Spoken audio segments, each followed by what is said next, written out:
At nandito na naman ang inyong kumare na imbag kabigat kada kayo amin kakabsat. Grabe siguro di tanta dito'y Korea ket bigat pay lang.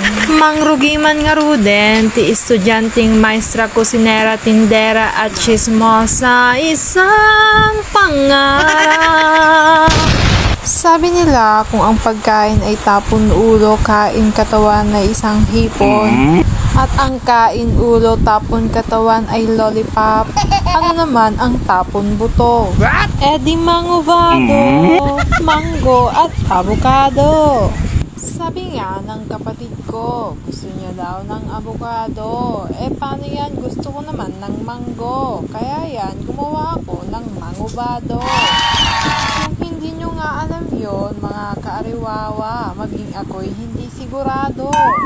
Kaya panoorin nyo ang video ito nang malaman nyo kung paano. Yang abukadong ngang yan ay binili sa merkado sa tindahan ni Poncio Pilato.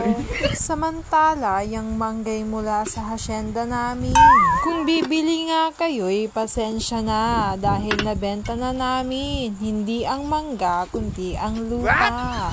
Kung hindi nyo pa nga nasusubukan ang reseping ito ay sinasabi ko sa inyo, huwag nyo nang susubukan nang kayo'y di mapalaban. Ibuhos na natin ang ating purified na gatas. Purong-purong pagmamahal na kailangan ko. Hindi pa nga sapat yan, kaya dadagdagan pa natin. Ngunit kung sa pagmamahal, huwag mo nang susubukin. Alam nyo, mga kaariwawa, sobrang hilig ko talaga sa mga ganitong inumin. Baka mamaya ay magka-sugar daddy na ako dito.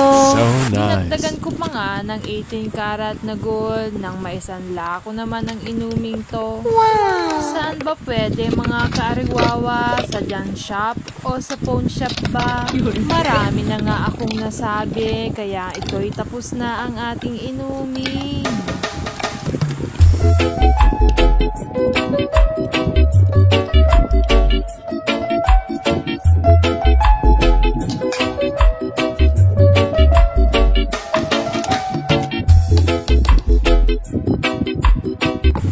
I hope natakam kayo, mga kaariwawa. Thank you for watching. Don't forget to like and follow my page. Bye bye.